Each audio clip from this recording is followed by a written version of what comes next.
Combien de fois par jour, par semaine, par mois ou même par an ou dans votre vie, est-ce que vous vous répétez « je ne peux pas », je ne sais pas, ou alors je ne serai pas, c'est pas pour moi, ou bien je ne sais pas, je suis trop vieux, ou je n'ai pas assez d'eux. Parce que si vous voulez, la qualité de nos pensées influe considérablement sur la qualité de notre vie.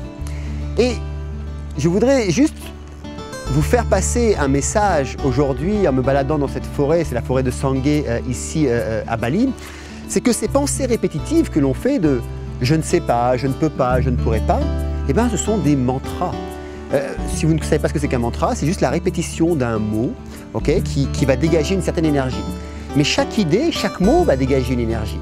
Et donc si vous répétez sans cesse « je ne peux pas, je ne sais pas, c'est pas pour moi, c'est trop vieux, etc. » vous vous créez un mantra répétitif à l'intérieur de votre esprit.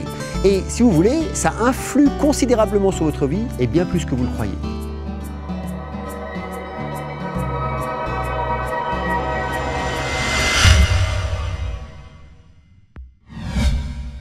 Bonjour à tous, c'est le Minder et bonjour à tous ceux qui venaient nous rejoindre. Alors pour ceux qui ne me connaissent pas, je m'appelle Mika Deniso, vous avez ma biographie d'ailleurs en dessous si vous voulez la voir.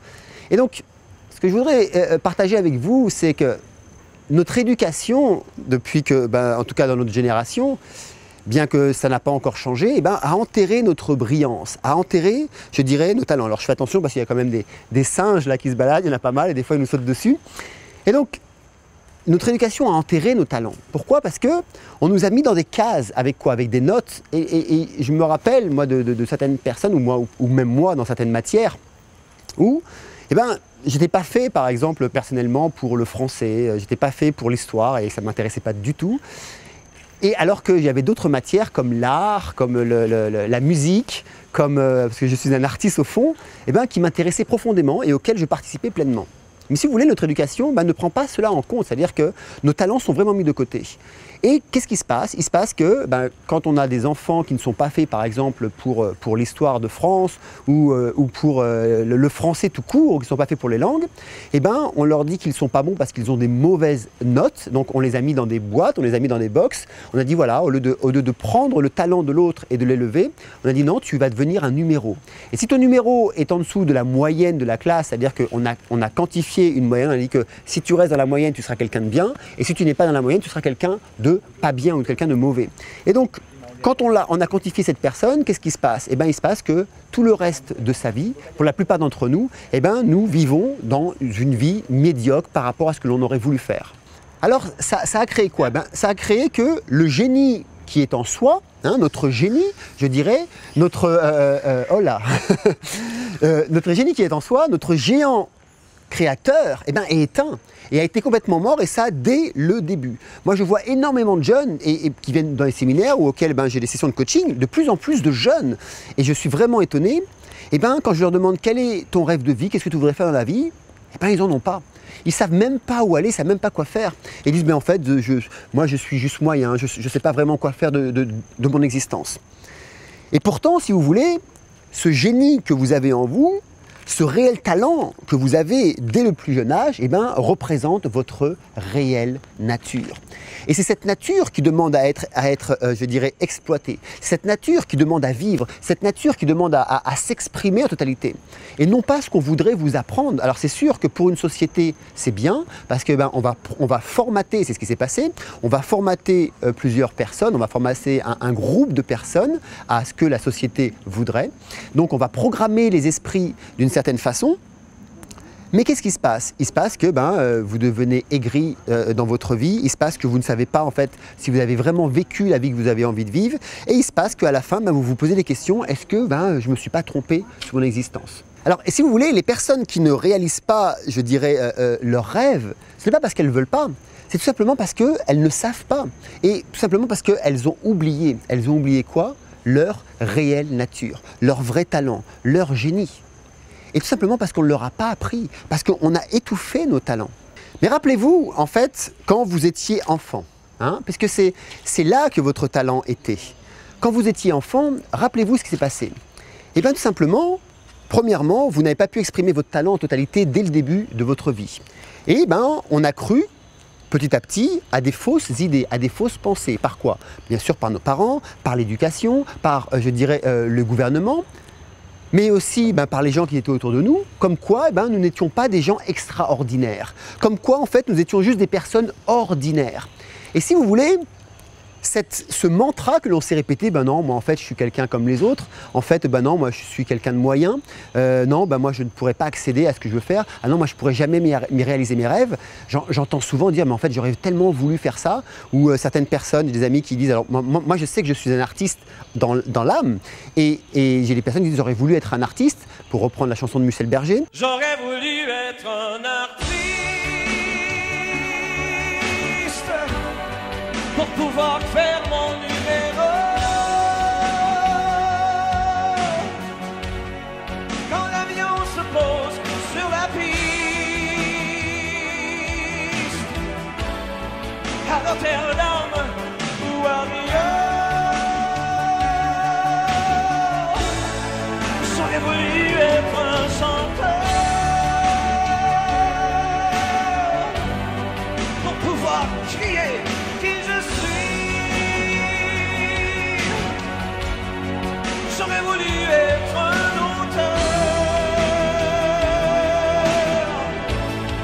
pour pouvoir inventer ma vie, pour pouvoir inventer ma vie.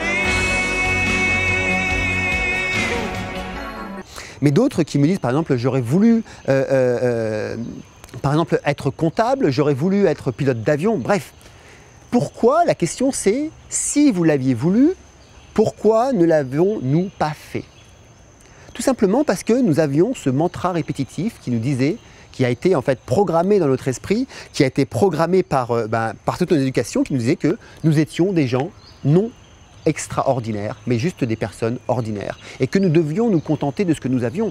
Et puis plus loin que ça, comme en fait nous avions une moyenne, c'est assez paradoxal de se dire, ok, on va nous mettre dans des box, on a juste une moyenne, et si votre moyenne elle est en dessous de la moyenne, c'est comme si vous n'existiez pas.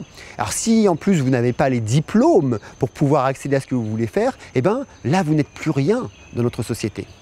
Parce qu'il faut comprendre que l'image que l'on a de soi, c'est elle qui va nous donner la force d'avancer. C'est grâce à cette image que l'on va pouvoir se dire, ok, est-ce que je peux faire les choses? Et si vous vous voyez déjà avoir réussi à faire ce que vous voulez faire, à faire votre rêve, alors vous pourrez le réaliser.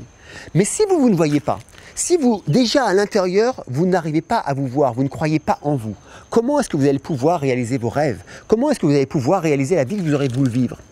Et tout ça, c'est dû à quoi? Tout simplement par ces mantras répétitifs que l'on a eus depuis notre enfance. Alors, la réponse à tout ça, c'est quoi? La réponse, elle a commencé il y a déjà plus de 30 ans, je dirais, avec l'avènement du développement personnel, avec l'avènement de la croissance individuelle et de l'émergence spirituelle. Alors, c'est sûr, toutes ces pratiques vont à l'encontre en fait de l'éducation qu'on a reçue, de l'éducation gouvernementale. Pourquoi? Puisque toute cette éducation vise à l'expansion, je dirais à laisser vivre votre génie à l'intérieur, à laisser vivre votre talent. Et là, ce que l'on prône, nous, c'est que tout le monde est extraordinaire et que vous n'avez pas besoin de titre pour pouvoir former, vous n'avez pas besoin de titre pour pouvoir enseigner. Vous avez juste besoin de le vouloir. Et si vous imaginez que lorsque vous rentrez à l'école pour la première fois, c'est-à-dire à l'âge de, je ne me rappelle plus, mais on va dire, on va prendre un âge à 6 ans, et que les professeurs avaient ce langage en disant, écoutez, nous ne savons pas d'où nous venons, nous ne savons pas ce que nous faisons ici sur Terre, nous ne savons pas où nous allons, nous n'avons aucune idée de ce qu'est la vie. Par contre, ce que nous savons, c'est que vous avez un talent, c'est que vous êtes tous venus ici sur Terre avec un talent. Et ce que nous allons faire, nous, vos professeurs, c'est que nous allons faire en sorte d'élever pour chacun d'entre vous votre talent. Donc, si vous êtes musicien dans l'âme, nous allons faire de vous le meilleur des musiciens. Si vous êtes mathématicien dans l'âme, nous ferons de vous le meilleur mathématicien. Si vous êtes architecte dans l'âme, nous ferons de vous le meilleur architecte. Si vous êtes cuisinier dans l'âme, vous n'aurez pas besoin d'apprendre les mathématiques, vous apprendrez uniquement la cuisine. Voilà ce que veut dire élever le talent de l'autre. Et là, chacun serait à sa place. Chacun vivrait exactement à sa place. Et le monde ne serait pas comme il est. Et les gens ne seraient pas stressés. Et on n'aurait pas, je dirais que le métier de coach s'arrêterait, tout simplement. Et la croissance individuelle et le développement personnel s'arrêterait. Pourquoi? Parce que, on n'aurait plus besoin d'aller se chercher, de savoir qui l'on est, de comprendre son identité. Puisqu'on vivrait exactement qui l'on est. On mettrait énormément de gens au chômage, moi le premier. Mais en même temps, on aurait un monde meilleur. On aurait une famille de l'humanité meilleure. Et si vous regardez la vie telle qu'elle est, il est facile de voir que un lion n'est pas un oiseau. Essayez d'apprendre à voler un lion, vous allez voir, ça ne fonctionnera pas. Mais prenez aussi un éléphant. Un éléphant, ce n'est pas une fleur. Un éléphant a une vie totalement différente qu'une fleur. Chaque chose est à sa place dans son monde. Et nous aussi, en tant qu'humains, nous avons nos propres talents, nous avons nos propres natures. Et nous mélanger et vouloir faire de nous, en fait, juste des pions pour pouvoir faire vivre une société ne peut pas fonctionner. Et c'est exactement ce que nous traitons avec toute l'académie de Self-Mastery, la maîtrise de soi. Nous mettons à plat notre identité, nous allons découvrir notre réelle nature, faire sortir votre vrai talent. Et ça, si vous venez en séminaire par exemple là au mois de Nantes, dès la première journée. Et c'est une promesse que je vous fais, c'est-à-dire que si vous ne trouvez pas votre réelle nature la première journée, nous vous remboursons la totalité du séminaire. Donc voilà, si ce séminaire vous intéresse, d'ailleurs vous pouvez aller voir le lien, vous allez le trouver en dessous. Donc j'espère que cette vidéo vous a motivé, vous a inspiré pour pouvoir en fait mettre de côté toutes vos pensées, arrêter d'avoir des mantras, ce que j'appelle les mantras de la médiocrité, et changer, reprogrammer votre esprit, reprogrammer votre mental pour pouvoir rechanger votre façon de voir la vie, de voir votre vie et d'exprimer votre talent au maximum. Ne plus suivre en fait juste ce qu'on vous a donné lorsque vous étiez jeune, mais mettez ça de côté et repartez avec quelque chose de neuf. Voilà, donc si cette vidéo vous a plu, n'hésitez pas à la commenter, à nous mettre un petit j'aime, ça me fera plaisir et ça vous fera aussi plaisir à vous. Et puis abonnez-vous à cette chaîne pour continuer à nous suivre et que moi je vous dis à la semaine prochaine pour continuer à apprendre, évoluer et partager ensemble. Merci.